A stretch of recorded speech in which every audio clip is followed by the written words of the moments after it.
Olá, tudo bom? Começa agora mais uma edição do programa Eu Quero Ver, uma produção da Central Única dos Trabalhadores de Alagoas.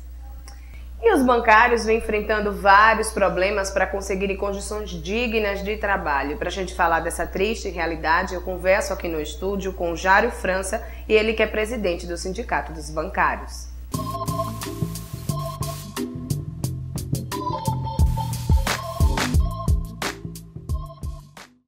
Bom, Jário, é um prazer recebê-lo aqui no nosso estúdio.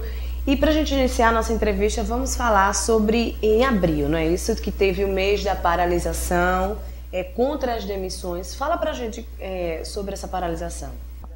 Na verdade, nós fizemos 3 bancos, né? Inclusive, eu esqueci de dizer que o Santander também estava nessa questão do Dia Nacional de Luta. Nós tivemos um dia anterior ao HSBC, nós tivemos um dia de paralisação contra as demissões. Porque, na verdade, o que acontece nos bancos é que os bancos, eles demitem, a rotatividade é muito grande, tá? Se você for comparar com o restante dos países da América do Sul, nós ganhamos longe na questão de rotatividade. Então, a gente não entende por que se em outros países da América do Sul que estão em condições parecidas com a nossa, os bancos não demitem tanto, por que no Brasil, né, a gente acredita que seja a questão da mão de obra. Como a gente tem uma oferta de mão de obra maior, a gente acredita que é por isso que os bancos fazem essa rotatividade. Na verdade, quando a gente diz que houve demissões, muitas demissões e não contratação, os bancos mostram números que essas demissões não parecem muito grandes, porque realmente também eles contratam.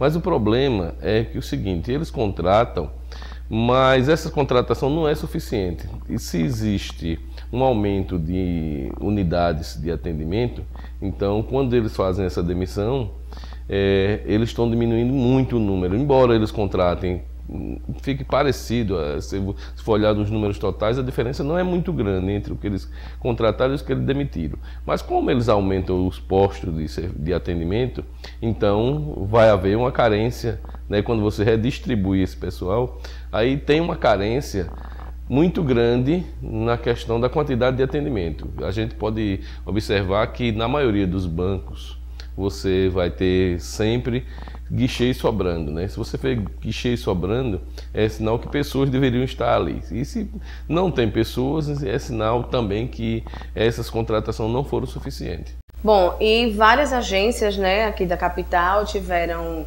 paralisações, não só devido ao dia da paralisação da luta da categoria, mas sim por melhores condições de trabalho. Que condições são essas, Jairo?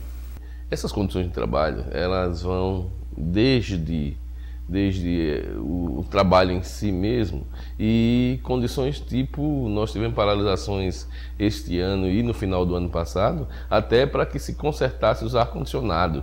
Você veja que absurdo você ter que paralisar uma agência porque o ar-condicionado está quebrado por meses, 2, 3 meses. Então, como no Nordeste a gente sabe que a temperatura é mais elevada, a gente tem esse problema, quer dizer, nós dos sindicatos, ou seja, do movimento sindical como tudo, a gente nunca imaginou que a gente ia entrar nessa seara administrativa que é de...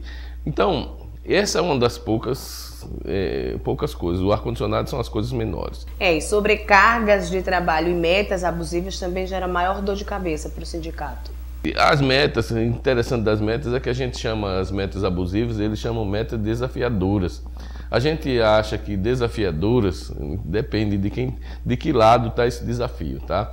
Para ser desafiadora, você tem que oferecer condições para essas pessoas desafiarem essas metas e conseguir superá-las, né? E ainda mais o seguinte, junto com essa cobrança de metas, às vezes, na maioria das vezes, tem administradores, alguns sabem administrar essa cobrança e outros até potencializam essa cobrança, tá? Traz para si, torna pessoal e isso se transforma realmente num assédio, porque as pessoas, por incrível que pareça, elas são cobradas essas metas até em suas residências. Os funcionários recebem telefonemas em casa, tá? E saber por quê. E uma curiosidade é que antigamente essas metas eram cobradas mensais, semestrais. Hoje em dia essas metas elas são cobradas quase que por hora. Os funcionários, quando chegam nas agências, a maioria dos bancos privados principalmente, eles recebem, é feita uma reunião, que eles chamam de comitê, e é distribuída as metas. Distribuídas as metas e durante o dia é cobrado praticamente em tempo real, entendeu? Então, os funcionários, eles se sentem coagidos a cumprir essas metas. E isso vem trazendo muita coisa. As consequências disso são terríveis. São terríveis porque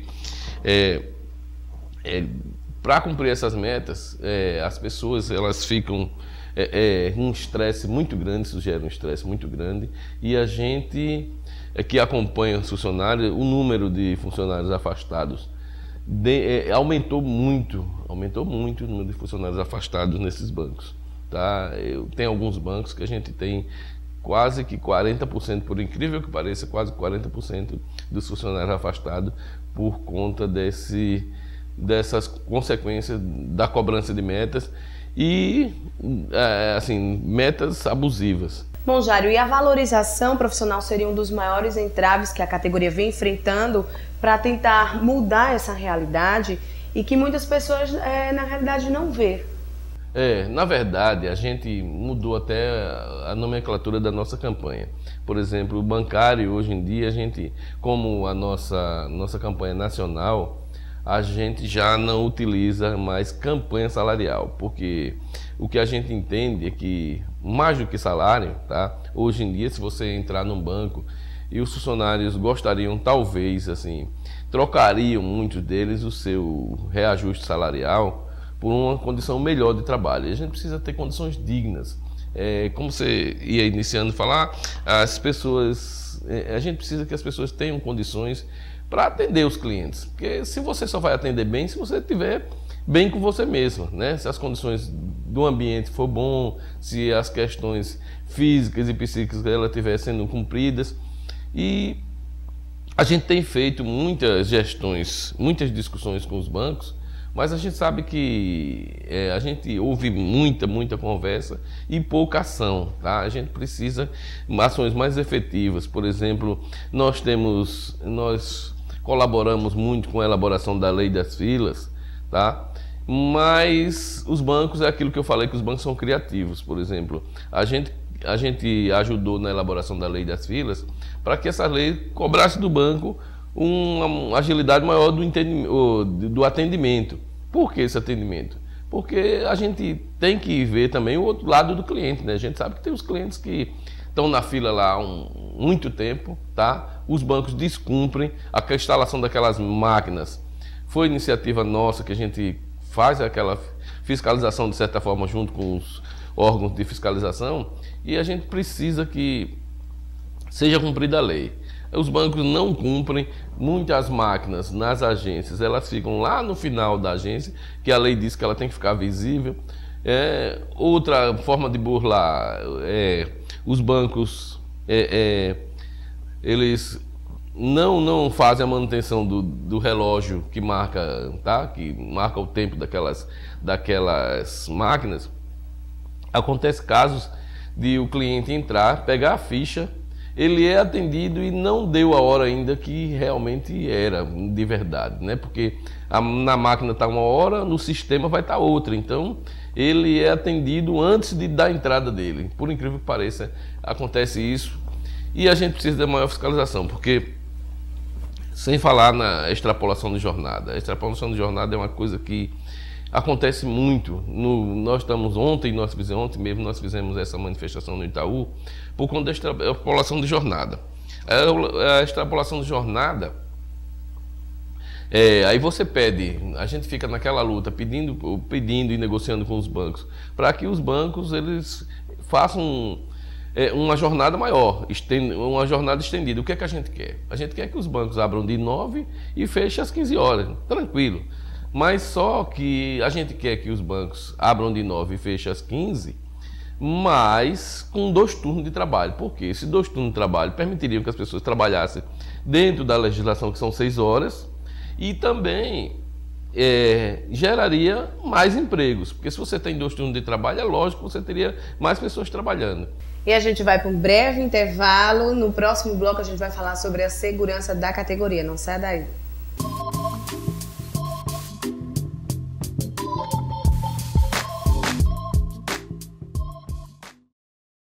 Ouvimos muito sobre a violência contra a mulher, mas não falamos nada. Ouvimos mentiras sobre a luta do trabalhador, mas não falamos nada. Ouvimos sobre desigualdade social, mas não falamos nada.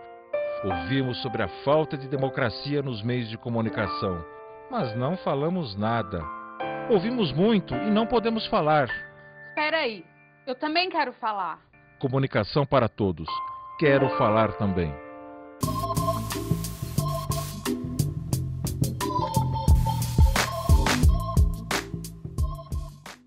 Estamos de volta, dando continuidade à nossa entrevista, recebendo aqui no estúdio Jairo França, ele que é presidente do Sindicato dos Bancários, e a gente agora vai falar de um assunto polêmico, né, Jairo? Vamos falar sobre a segurança da categoria. Como é que você classifica a segurança desses trabalhadores, visto que é um trabalho que implica riscos, né?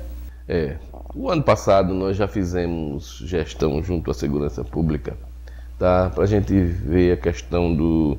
A gente já fazia uma análise de que a segurança era precária. A segurança não é... Segurança em Alagoas não é só precária para os bancários, ela é precária para todo mundo, né? Para o cidadão comum que anda nas ruas. Não precisa ser, né, trabalhar com dinheiro. Você imagina quem trabalha com dinheiro. E a gente sempre pautou isso junto à segurança. Agora tem uma coisa que também a gente tem que salientar. Por exemplo, não adianta a gente ficar batendo só na segurança pública e a gente isentar os banqueiros de cumprir sua parte na questão de segurança, né? Nós temos bancos que, tipo o Bradesco, que eles praticamente não investem. O Bradesco inaugurou mais de 20 agências no interior e nenhuma dessas agências ela tem porta giratória. E quando a gente fala que a gente precisa de porta giratória, o Bradesco coloca que as portas giratórias não impedem o assalto. A gente concorda que não impede o assalto, mas a ideia nossa não é impedir o assalto com a porta giratória. A ideia nossa é que a gente tenha uma dificuldade maior, porque se o banco não tiver, como é que chama, segurança, os bandidos vão procurar onde tem a facilidade maior. Então, desculpa, aí ele vai procurar onde tem mais facilidade. A ideia nossa nunca foi barrar o bandido, a gente não acha que uma porta giratória barra o bandido, mas diminui que entra com arma. E que outra coisa mais grave é que quando sofre um assalto, não é só os bancários que sofrem o assalto, é questão de segurança pública, né? Envolve geralmente a população. Você vê que tem muitos casos que a população é pega como refém. Então isso é uma coisa muito grave, que tudo bem, uma parte depende da segurança pública, mas a parte maior, essa culpa é dos banqueiros, porque eles não investem em segurança, é muito pouco. Diante do lucro que esses bancos oferem, a gente tem uma aplicação ínfima, né, de pouco mais em torno de média de 6% do lucro que os bancos aplicam em isso em média, porque tem uns que aplicam praticamente 1%, 2%, então é muito pouco, muito pouco.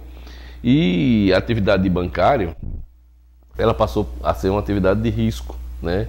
E o pior, assim, que não se limita apenas à questão do assalto no banco, né? Os assaltantes, eles vão no banco, mas também ele vai na casa do gerente do banco, ele faz a família refém, então é uma coisa que se agrava maior. Graças a Deus, como teve do ano passado para cá a gente teve algumas prisões, os assaltos diminuíram, né? Mas tem N modos de assaltar. E a gente sabe que, por incrível que pareça, o primeiro suspeito de fazer parte do assalto são os bancários. O banco, ao invés de dar aquele apoio necessário, ele quer saber se o funcionário cumpriu as metas de segurança, o que é que ele fez quando o assaltante chegou. Ele não se importa saber como é que o bancário está, entendeu? Ele quer saber como é que foi realizado o roubo e se você tiver descumprido alguma norma daquela que ele diz de segurança, quer dizer, de segurança para o patrimônio, né? Não tem segurança do bancário. Ele não procura saber o que foi que você fez para a sua segurança. Ele quer saber o que é que você fez para assegurar o meu patrimônio para guardar o meu dinheiro, o cofre estava fechado, porque você sabe que essa coisa do cofre com temporizador, ou seja, tem horas que abre, aquilo ali agrava a questão do assalto. Porque, por exemplo, quando o assaltante ele vai num banco e se tiver o cofre no temporizador, a tendência do assaltante é começar a bater no gerente, é começar a bater no funcionário, pensando que o cara é o responsável pelo cofre que não abriu. Então, quando você deixa o cofre no temporizador, para o assaltante é pior e para você vai ser pior. E a gente sabe que essa infinidade de problemas geram mais problemas, né? E problemas de saúde, na realidade, como estresse, pressão alta. Como é que esses trabalhadores eles são assistidos? Eles têm algum apoio das agências? Olha, são muito poucos os casos que o banco dá assistência, tá? Em alguns casos, bancos oficiais ainda acontece de ter uma assistência. Mas bancos particulares, geralmente esses funcionários que são afastados por doença advindas de assalto, geralmente ele é relegado a um segundo plano e a maioria dos bancos eles não dispõe de nenhuma assistência psicológica para os seus funcionários. Então é como se fosse uma peça descartável, na verdade. Então assistência a gente desconhece, pelo contrário, nós é que fazemos essa assistência e muitos daqueles bancos se recusam até a emitir a CAT, ou seja, que é aquela comunicação de acidente de trabalho, que isso é que protegeria o trabalhador para danos futuros em seu psicológico, seu físico, porque acontece uma coisa muito interessante, a gente não é médico, mas como a gente acompanha os casos, a gente sabe o que acontece. Às vezes o bancário é assaltado e na hora, um dia, dois, ele não tem reação nenhuma, ou seja, é aquele efeito de não caiu a ficha, tá? E tem bancários que uma semana depois é que ele se dá conta de que aquele assalto foi muito pernicioso para ele e as reações são diversas e muito prejudiciais. Então, é por isso que a gente faz questão, quando o banco não emite, nós fazemos questão de encaminhar as pessoas para os médicos e a gente mesmo emite a CAT e envia para o INSS para que isso seja assegurado o direito das pessoas de serem assistidas caso os bancos, como é de costume, eles não deem essa assistência. E esses funcionários têm alguma assistência também? Desde que o banco tenha lucro, para ele é pouco importante se o funcionário teve consequências psicológicas ou físicas. E isso não é nenhum devaneio nosso, não. Isso é que nós constatamos na prática. Nós, no dia a dia, a gente vê os funcionários abandonados e sem nenhuma assistência da maioria dos bancos. O banco não está muito se importando com isso, não. Ele dá a assistência inicial é para saber como é que foi o procedimento dele durante o assalto. Aí, depois que foi resolvido o problema do financeiro, resolvido o problema do patrimônio, aí é com o funcionário e a sorte, né? Então a gente trabalha muito para mudar isso, porque é uma coisa corriqueira e no dia a dia acontece. Os ladrões estão mudando suas modalidades de assalto, né? Tem assalto agora que os bandidos fazem confusão nos bancos. Enquanto os funcionários estão todos com a atenção voltada para aquela confusão armada, outro bandido vai lá e leva o dinheiro de forma mais fácil, tranquilo, e depois você só vê nas câmeras.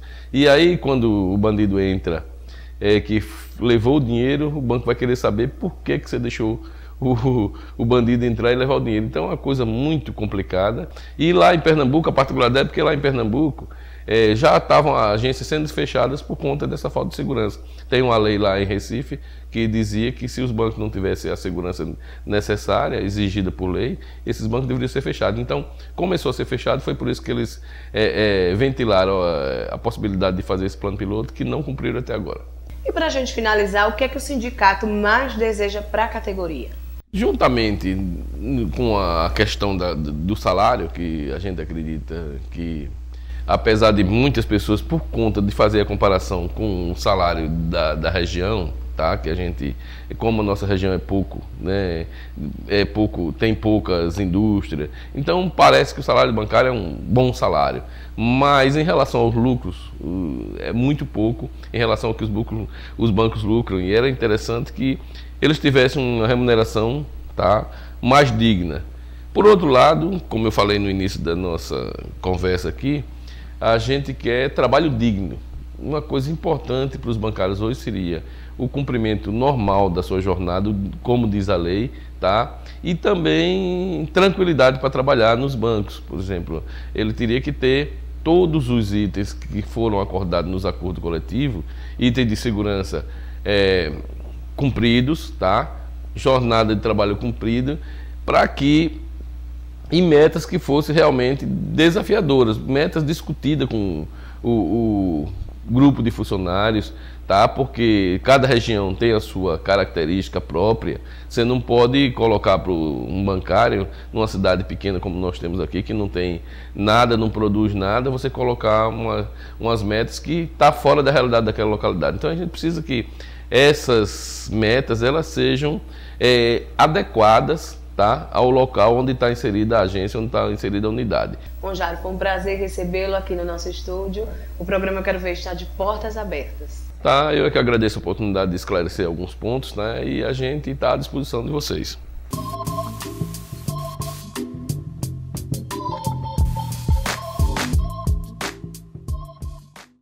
E termina agora mais uma edição do programa Eu Quero Ver. Mas se você deseja acompanhar e rever as nossas matérias, acesse o nosso blog euquerovercute.blogspot.com.